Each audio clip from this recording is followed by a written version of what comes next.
Phone ಬಂದ್ಬಿಡುತ್ತೆ. Celebrity cricket ಟೂರ್ನಿಮೆಂಟನ್ನು ನೀವು ದುಬೈಲಿ ಮಾಡ್ತಾ ಇದ್ದೀರಿ, ಏನು ಉದ್ದೇಶ ಇಟ್ಕೊಂಡು? ಸರ್, ಸೆಲೆಬ್ರಿಟಿ ಅನಿವಾಸಿ ಕನ್ನಡಿಗರು ಮತ್ತು ಕ್ರಿಕೆಟ್ ಅನ್ನೋ ಎರಡು ಸಂಸ್ಥೆ ಒಟ್ಟಾಗಿ ನಾವು ಮಾಡ್ತಾ ಇರೋವಂಥದ್ದು. ಅನಿವಾಸಿ ಕನ್ನಡಿಗರು ಅಂದರೆ ದುಬೈ ಅನಿವಾಸಿ ಕನ್ನಡಿಗರು. ನಮ್ಮ ದುಬೈಯಲ್ಲಿ ನೆಲೆದಿರುವ 10,000ಕ್ಕಿಂತ ಜಾಸ್ತಿ ಕನ್ನಡಿಗರಿದ್ದಾರೆ. ಅವರು ಸೆಲೆಬ್ರಿಟಿಗಳನ್ನು ಅವ್ರ ಊರಲ್ಲೇ ನೋಡಬೇಕು ಅನ್ನೋ ಆಸೆ, ಆಡ್ತಾ ಇರೋದು ನೋಡಬೇಕು ಅನ್ನೋ ಆಸೆಯಿಂದ ನಾವು ಅನಿವಾಸಿ ಕನ್ನಡಿಗರು ಕರ್ನಾಟಕ ಸೆಲೆಬ್ರಿಟಿ ಲೀಗ್ ಅಂತ ಟೂರ್ನಮೆಂಟು ಮಾಡಲಿಕ್ಕೆ ಇಚ್ಛಿಸಿದ್ದೇವೆ ಸರ್. ಇದು ಆಲ್ರೆಡಿ ನಾವೀಗ ಓನರ್ಸ್ ಮೀಟ್ ಅಂತ ಮಾಡಿದ್ದೀವಿ ಲಾಸ್ಟ್ ಮಂತು. ಅದೇ ರೀತಿ ಇವತ್ತು ಸಾಂಸ್ಕೃತಿಕ ನಗರಿ ಮೈಸೂರಿಂದ ನಾವು ಆಕ್ಷನ್ನಿಂದಾಗಿ ಸ್ಟಾರ್ಟ್ ಮಾಡ್ತಾಯಿದ್ದೀವಿ. ಸ್ಟಾರ್ಟ್ ಮಾಡಿದ ನಂತರ ನೆಕ್ಸ್ಟು 28 ಏಪ್ರಿಲಿಂದ ನಮ್ಮದು ಮ್ಯಾಚಸ್ ಸ್ಟಾರ್ಟ್ ಆಗುತ್ತೆ ಶಾರ್ಜಾ ಇಂಟರ್ನ್ಯಾಷನಲ್ ಸ್ಟೇಡಿಯಂ ಗ್ರೌಂಡಲ್ಲಿ. 3 ತಾರೀಕು ತನಕ ನಡೆಯುತ್ತೆ ಸರ್. 28 ಶುರುವಾಗಿ 3 ತಾರೀಕು ನಡೆಯುತ್ತೆ. ಹೌದು. ಓಕೆ, ಯಾವ ಪ್ರಮುಖ ಸೆಲೆಬ್ರಿಟಿಗಳು ಈ ಟೂರ್ನಮೆಂಟಲ್ಲಿ ಭಾಗವಹಿಸ್ತಾರೆ ಸರ್? ನಾವೀಗ ಸೆಲೆಬ್ರಿಟಿ ಬಗ್ಗೆ ಹೇಳೋದಾದರೆ ಎಲ್ಲ ಸೆಲೆಬ್ರಿಟಿಗಳನ್ನು ನಾವು ಇನ್ವೈಟ್ ಮಾಡ್ತಾ ಇದ್ದೀವಿ ಆ್ಯಸ್ ಎ ಗೆಸ್ಟ್. ನಾವು ಪ್ರೋಗ್ರಾಮ್ ಕೂಡ ಅಲ್ಲಿ ಮಾಡ್ತಾಯಿದ್ದೀವಿ. ತುಂಬ ಸಪೋರ್ಟ್ ಸಿಕ್ಕಿದೆ. ಎಲ್ಲ ದೊಡ್ಡ ದೊಡ್ಡ ಸೆಲೆಬ್ರಿಟಿಗಳಿಂದ ಹಿಡಿದು ಸಣ್ಣ ಸೆಲೆಬ್ರಿಟಿಯಿಂದ ಹಿಡಿದಾದರೂ ಆ ಡಿಫ್ರೆನ್ಸ್ ನಾವು ಮಾಡ್ತಾ ಇಲ್ಲ, ಸಣ್ಣವರು ದೊಡ್ಡವರು ಅಂತ. ಸೆಲೆಬ್ರಿಟಿಗಳಂದರೆ ಅಲ್ಲಿ ಡೈರೆಕ್ಟರ್ಸ್ ಕೂಡ ನಮಗೆ ಸೆಲೆಬ್ರಿಟಿನೇ, ಟೆಕ್ನಿಷಿಯನ್ಸ್ ಕೂಡ ಸೆಲೆಬ್ರಿಟಿನೇ, ಹೀರೋಸ್ ಕೂಡ ಸೆಲೆಬ್ರಿಟಿನೇ, ಅಥವಾ ಇದು ಅವರು ಸೈಡಲ್ಲಿ ಕೆಲಸ ಮಾಡೋರು ಕೂಡ ಎಲ್ಲರೂ ಪ್ರೊಡ್ಯೂಸರ್ಸ್ ಎಲ್ಲರೂ ಸೆಲೆಬ್ರಿಟಿ. ಹಾಗಿರುವಾಗ ನಮ್ಮಲ್ಲಿ ಏನಾಗ್ತಾ ಇದೆ ಅಂತ ಹೇಳಿದರೆ only face of the town ಅಂದರೆ ಯಾರು ಹೀರೋಗಳಂತ ಮಾಡ್ತಾಯಿದ್ವಿ ನಾವು. ಅದನ್ನೇ ಒಂದು ಸ್ವಲ್ಪ ಡಿಫ್ರೆನ್ಸ್ ತೆಗಿತಾ ಇದ್ದೀವಿ. ಎಲ್ಲ ಸೆಲೆಬ್ರಿಟಿಗಳು ನಮ್ಮಲ್ಲಿ ಪಾರ್ಟಿಸಿಪೇಟ್ ಮಾಡ್ತಾ ಇದ್ದಾರೆ. ಎಸ್ ಎಸ್ ಎಸ್ ಎಸ್ ಹೌದೌದು.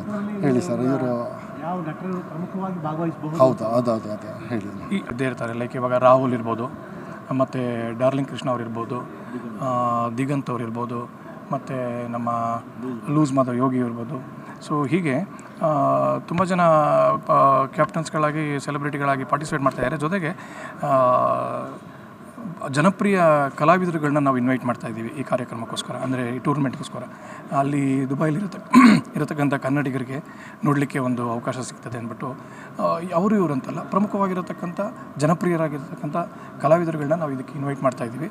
ಸೊ ಆ ಒಂದು ನಿಟ್ಟಿನಲ್ಲಿ ನಮ್ಮ ಮೊದಲನೇ ಹೆಜ್ಜೆ ಆಗಿರೋದಕ್ಕಿಂತ ಒಂದು ಸ್ವಲ್ಪ ಸುಲಭವಾಗಿ ಹೆಜ್ಜೆ ಇಟ್ಕೊಳ್ತಾ ಮತ್ತೆ ಹೋಗ್ತಾ ಇನ್ನಷ್ಟು ದೊಡ್ಡ ಮಟ್ಟದಲ್ಲಿ ಮಾಡುವಂಥ ಒಂದು ಕಾರ್ಯಕ್ರಮಗಳನ್ನ ಹಾಕ್ಕೊಂಡಿದ್ದೀವಿ. ದುಬೈನಲ್ಲಿ ಕನ್ನಡ ಚಿತ್ರನ ನೀವು ಹೆಚ್ಚು ಪ್ರದರ್ಶನ ಮಾಡಬೇಕು, ಅಲ್ಲಿ ಪ್ರೇಕ್ಷಕರಿಗೆ ಕನ್ನಡ ಚಿತ್ರ ತೋರಿಸ್ಬೇಕು ಅನ್ನೋ ಉದ್ದೇಶ ಇದರಲ್ಲಿದೆಯಾ? ಖಂಡಿತವಾಗ್ಲೂ. ಯಾಕೆಂತೇಳಿ ನಮಗೆ ಉದ್ದೇಶ ಇಲ್ದಿರೇ, ನಮಗೆ ಒಂದು ಯಾವುದೇ ಉದ್ದೇಶಗಳಿಲ್ದಿರೇ ಯಾವುದೇ ಒಂದು ಕಾರ್ಯಕ್ರಮಗಳು ಕಷ್ಟ ಆಗುತ್ತೆ. ಇಲ್ಲಿ ಕನ್ನಡ ಒಂದು ಚಿತ್ರರಂಗದ ಒಂದು ಮಾರುಕಟ್ಟೆ ಏನಿದೆ ದುಬೈ ಅಂದರೆ ಗಲ್ಫ್, ಇದರಲ್ಲಿ ಇದು ವಿಸ್ತರಣೆ ಮಾಡಲಿಕ್ಕೋಸ್ಕರ ಕೂಡ ಒಂದು ಪ್ರಮುಖ ಹೆಜ್ಜೆ. ಮತ್ತು ಅಲ್ಲಿ ಇರತಕ್ಕಂಥ ಕನ್ನಡದ ಅಭಿಮಾನಿಗಳು ಯಾರಿದ್ದಾರೆ, ಕನ್ನಡದವ್ರು ಯಾರಿದ್ದಾರೆ, ಜೊತೆಯಲ್ಲಿ ದಕ್ಷಿಣ ಭಾರತದ ಹಲವಾರು ನಿವಾಸಿಗಳಲ್ಲಿದ್ದಾರೆ, ಅವರ ಮೂಲಕ ನಮ್ಮ ಕನ್ನಡ ಚಿತ್ರದ ಮಾರುಕಟ್ಟೆಯನ್ನು ಒಂದು ವಿಸ್ತರಣೆ ಮಾಡುವಂಥ ಒಂದು ಉದ್ದೇಶನೂ ಇಟ್ಕೊಂಡಿದ್ದೀವಿ. ಈಗ ದುಬೈನಲ್ಲಿ ನೀವು ಮ್ಯಾಚ್ ಖಂಡಿತವಾಗ್ಲೂ ಲೈವ್ ಇರುತ್ತೆ. ಅದು ನಮ್ಮಲ್ಲಿ ಲೈವ್ ಒಂದು ಚಾನಲ್ ಅಂತಲ್ಲ, ಯೂಟ್ಯೂಬ್ನಲ್ಲಿ ತುಂಬ ಚಾನಲ್ಸ್ನೊಟ್ಟಿಗೆ ಟೈಪ್ ಮಾಡಿಕೊಂಡು ಎಲ್ಲಿ ಬೇಕಾದರೂ ನೋಡಿ. ಅಂದರೆ ನಾರ್ಮಲಾಗಿ ಟೂರ್ನಮೆಂಟ್ ಮಾಡೋದು ನಮ್ಮ ಚಾನಲಲ್ಲಿ ಜಾಸ್ತಿ ಜನ ನೋಡಬೇಕು ಅಂತ ನಮ್ಮದು ಆ ಉದ್ದೇಶನೇ ಇಲ್ಲ. ಎಷ್ಟು ಚಾನಲ್ ಬೇಕಾದರೂ ಲೈವ್ ಕೊಡ್ತೀವಿ, ಎಷ್ಟೆಲ್ಲ ಟೈಪ್ ಮಾಡಿಕೊಂಡು ಎಲ್ಲರೂ ನೋಡಿ ಅಂತ ನಮ್ಮ ಉದ್ದೇಶ ಅಷ್ಟೇ. ಎಲ್ಲರೂ ಆಡೋದನ್ನು ನೋಡಿ ನಾವು ಸ್ವಲ್ಪ ಕ್ಯಾಮ್ರಾಸ್ ಕೂಡ ಸ್ವಲ್ಪ ಜಾಸ್ತಿ ಹಾಕ್ತಾಯಿದ್ದೀವಿ. ಅಂದರೆ ಎಲ್ರದ್ದು ಮುಖಾನೂ ಕಾಣಲಿ, ಎಲ್ರದ್ದು ಎಲ್ಲ ಸೆಲೆಬ್ರಿಟೀಸ್ ಆಡೋದನ್ನು ಗೊತ್ತಾಗಲಿ ಅಂತ ಒಳ್ಳೆ ರೀತಿಯಲ್ಲೇ ಮಾಡ್ತಾಯಿದ್ದೀವಿ. ಈಗ ಅದೇ ಇದು ಅಲ್ಲಿರುವ ಅನಿವಾಸಿ ಕನ್ನಡಿಗರು ಬಂದು ಡೈರೆಕ್ಟಾಗಿ ನೋಡಲಿ ಅಂತ ಒಂದು ಉದ್ದೇಶ. ಆದರೆ ಕರ್ನಾಟಕದಲ್ಲಿರೋ ಎಲ್ಲರೂ ಲಕ್ಷ ಜನರು ಕೂಡ ಇದನ್ನು ನೋಡಲೇಬೇಕು. ಯಾಕಂತ ಹೇಳಿದ್ರೆ ಅಷ್ಟು ಲೈವ್ ಚಾನಲ್ಸಲ್ಲಿ ನಾವು ಕೊಡ್ತಾ ಇದ್ದೀವಿ. ಎಲ್ಲರೂ ಲೈವಲ್ಲಿ ನೋಡಬೇಕು ಅಂತ ನಮ್ಮ ಉದ್ದೇಶ ಆಗಿದೆ. ಈಗ ನಾವು ಯಾವುದೇ ಇಂಟರ್ನ್ಯಾಷನಲ್ ಮ್ಯಾಚ್ ಆದರೂ ಬೆಂಗಳೂರಲ್ಲಾದರೆ ಬೆಂಗಳೂರಿನವ್ರು ಬಂದು ನೋಡ್ತಾರೆ. ಬಟ್ ಇಂಡಿಯಾದಲ್ಲಿರೋ ಎಲ್ಲರೂ ಕೂಡ ಇಂಡಿಯಾ ಮ್ಯಾಚ್ ನೋಡ್ತಾರೆ. ಅದೇ ರೀತಿ ಮ್ಯಾಚ್ ಆಗೋದು ದುಬೈಯಲ್ಲಿ, ಆದರೆ ಎಲ್ಲರೂ ಕೂಡ ನೋಡ್ಬೋದು ಲೈವ್. ಎಲ್ಲ ಕನ್ನಡದಲ್ಲೇ ಇರುತ್ತೆ ಸರ್. ಎಲ್ಲ ಕನ್ನಡಿಗರೇ ಬರ್ತಾರೆ. 10 ತಂಡ ಭಾಗವಹಿಸ್ತಾ ಇದೆ. 12 ಓವರದ್ದು ಮ್ಯಾಚ್ ಆಗಿದೆ. 5 ಟೀಮದ್ದು 2 ಗ್ರೂಪ್ ಮಾಡಿದ್ದೀವಿ ಟೀಮ್ಸ್ಗಳದ್ದು. ಅಲ್ಲಿ ಒಂದೊಂದು ಟೀಮ್ಗೆ 4 ಮ್ಯಾಚ್ ಸಿಗುತ್ತೆ ಲೀಗಲ್ಲಿ. ಮತ್ತು ಅದರಲ್ಲಿ ಟಾಪ್ ಬಂದವರಿಗೆ ನಾಕೌಟ್ ಮ್ಯಾಚಸ್ ಸರ್. ವಿನ್ನರ್ಸ್ಗೆ ಟೋಟಲಾಗಿ 45 ಲಕ್ಷ ಪ್ರೈಸ್ ಇದೆ. ಅದೇ ಟೋಟಲಾಗಿ 45 ಲಕ್ಷ. ಮತ್ತು ಎಲ್ಲ ಪ್ಲೇಯರ್ಸ್ಗೆ ಇದು ಫಸ್ಟ್ ಟೈಮ್ ಸರ್. ಎಲ್ಲ ಪಾರ್ಟಿಸಿಪೇಟ್ ಮಾಡೋ ಪ್ಲೇಯರಿಗೆ ನಾವು ಗೌರವಧನವನ್ನು ಕೊಡ್ತಾ ಇದ್ದೀವಿ sir. Overall budget around Indian ರುಪೀಸಲ್ಲಿ 3 to 4 crores ಆಗುತ್ತೆ ಸರ್. ರನ್ನರ್ಸ್ ಎಷ್ಟಿದೆ ಸರ್ ಅಂದರೆ ವಿನ್ನರ್ಸು 25, ರನ್ನರ್ಸು ಇದು ಇಲ್ಲಿಂದ ಬರೋಂಥ ಇದಕ್ಕೆ ಪ್ಲೇಯರ್ಸ್ಗೆಲ್ಲ ಅಕಾಮಿಡೇಷನ್ ವ್ಯವಸ್ಥೆ ಎಲ್ಲ ನಾವು ಇಲ್ಲಿಂದ ಹೋಗುವಾಗ ಫ್ಲೈಟ್ ನಾವೇ ಅರೇಂಜ್ ಮಾಡ್ತೀವಿ ಸರ್.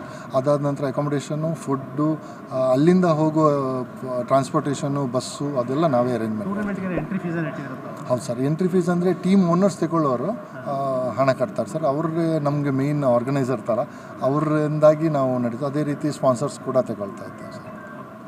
Thank you.